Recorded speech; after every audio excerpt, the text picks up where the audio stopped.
አሰላሙ አለይኩም ወረህመቱላሂ ወበረካቱ። ውድና የዩቲዩብ ቻናል ቤተሰቦቼ እንዴት ናችሁ? ሰላም ናችሁ? እኔ በጣም ሰላም ነኝ አልሐምዱሊላህ። እንዴት ናችሁልኝ እናንተ? ከኔ ጋር ሁሉ ሰላም ሁሉ መልካም ነው። እንግዲህ ዛሬ ያው ከች ብዬላችኋለሁኝ። እውነት እኔ እንጃ ድካም እየተሰማኝ ነው። ኢትዮፕን ለመስራት በጣም አድክሞኛል። እንደገናም ደግሞ ያው ሰብስክራይብም ስለሌለ ተመልካችን ስለሌለ በጣም እየደበረኝ ተዩም እያለኝ ነው። ግን ተምቶ አበረታቱኝ፣ ተስፋ እንዳታስቆርጡኝ፣ አብሽራ ይዞች ተጎንሽ በሉኝ እና ዛሬ እንግዲህ ኑ እንብላ። ምሳዬን ቁርሴን አላውቅም ብቻ አሁን ልበላ ነው። እንግዲህ ስንት ሰዓት ነው መሰላችሁ? 6 ሰዓት ተኩል ሆኗል። እንግዲህ እስካሁን ምንም ነገር አልቀመስኩም። ዙሮ አሁን ልበላ ነው። እንግዲህ ራትንም ቁርስንም ምሳንም ሁሉንም ልበላ ነው። ነገ እህኔ ሰዓት ነው የምበላው። አሁን ልበላ ነው። ኑ እንብላ። ምበላትን ላሳያችሁማ። ምርጥ ፍርፍር ሰርቼ ወዶ ጓደኛችሁ እኔ እኮ እንደው ለሆዴ ማሻአላህ ነኝ። ያት ይችን ልበላ ነው አሁን። ኑ እንብላ። እናማ እየበላችሁ የዶክተርን ዛሬ ስለ ምላሳችን እዝጋ ምላሳችን ስለሚያወጣው ከረን ስለ ምላሳችን በሽታ ነው ማሰማችሁ። አብራችሁ ይቆዩ። እኔም ልብላ እናንተ ማዳምጡ ማለት ነው። ያው እየበላችሁ እያለሁ ዞሮ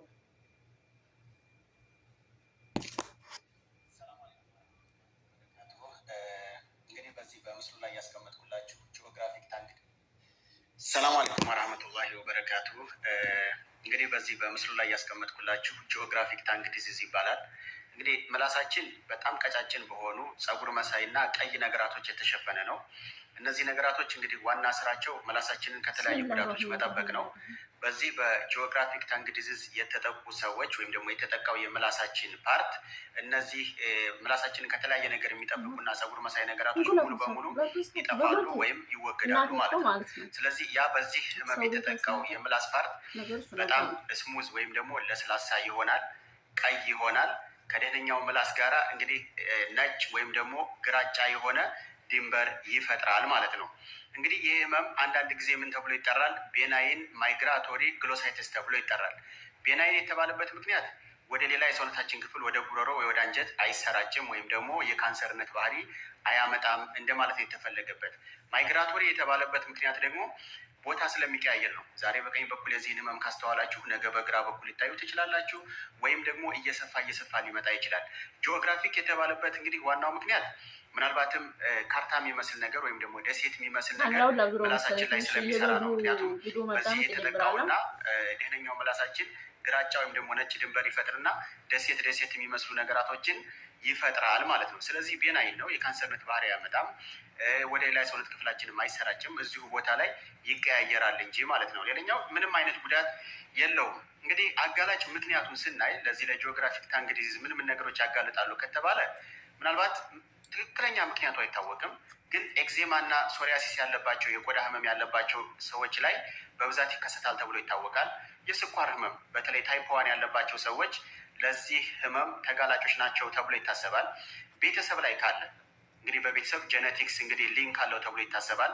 ቪታሚኖች እና ሚነራሎች ችግር ካለ ወይም ደግሞ እጥረት ካለብን ለምሳሌ ዚንክ፣ አይረን፣ ፎሊክ አሲድ፣ ቫይታሚን ቢ6፣ ቫይታሚን ቢ12 የመሳሰሉት እጥረት ካለ ለዚህ ለጂኦግራፊክ ታንክ ዲዚዝ ተጋላጭ እንሆናለን ማለት ነው።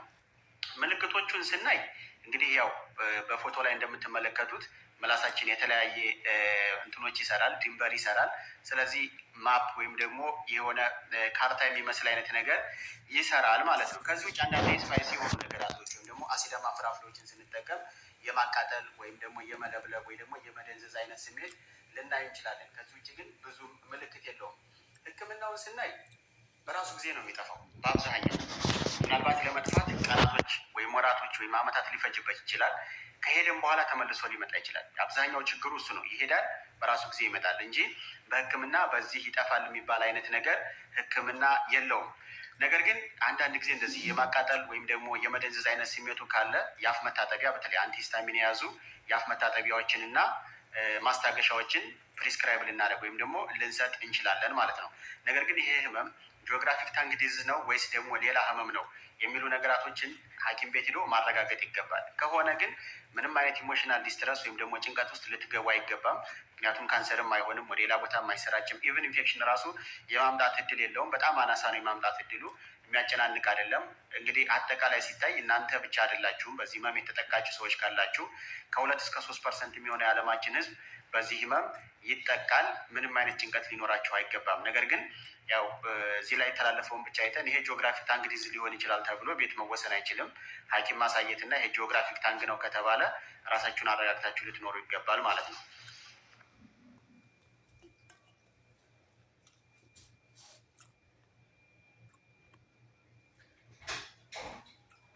እንግዲህ የምላስ ህመም እንደሰማችሁት ነው። አንዳንድ ጊዜ ምላሳችን ላይ ነጫጭ ነገሮች ይኖራሉ። ተነጫጭም ደግሞ ወደ ቅላትም ወደ ጥቁረትም የሚቀየር ብዙ ነገር አለ። ወደ ጥቁረት የሚቀየረው የቫይታሚን እጥረት ምናምን ሲሆን ነው። እንደዚሁ ምላሳችን አልፎ አልፎ የሚቆስለውም እንደዛው ቫይታሚናቶች ውስጣችን ቫይታሚን ሳይኖር ሲቀር ነው። የቫይታሚን ጉለት ሲኖረን ነው።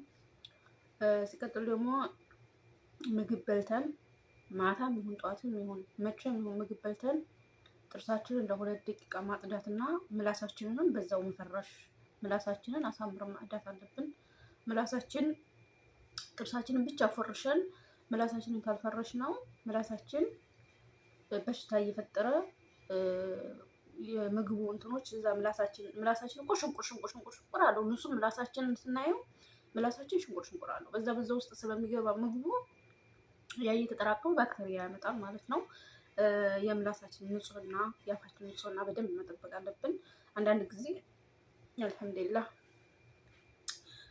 በልተን ብቻ ተጉመጥምጠን ምንተው ሰዎች አለን። ተጉመጥምጠን ብቻ መተው ያው ዲዳችን ላይ ጥርሳችን ላይ ያለው እንጂ የሚሄደው የሚላከኩት ነገሮች ምላሳችን ላይ የሚወዛወዙ ነገር ምላሳችን ላይ የሚቀረው ነገር አይሄድም። በመጉመጥመጥ አይለቅም። በማንኛቸውም አጋጣሚ በልተን ጥርሳችንን ለ2 ደቂቃ ፈርሸን ምላሳችንን በዛው ማጽዳት አለብን። አንዳንድ ጊዜ እስቲ ምላሳችሁን አሳምራችሁ ፈርሹት በፈርሸ የሆነ እኮ ተምላሳችን ብልግልግ የሚል ነገር ይወጣል። ምን ነው ምግቡ የዘይቱ ምናምኑ ታላጠዳ ነው እዛ ጋር ስለሚላከክ እንደገና የምላሶቻችንን ሽንቁሮች ይደፍናቸዋል። ወጥም ሆነ ማንኛውንም ጣዕም ለመቅመስ ምላሳችን ይሄ ሽንቁር ተተደፈነ ጣዕምና መለየት አንችልም።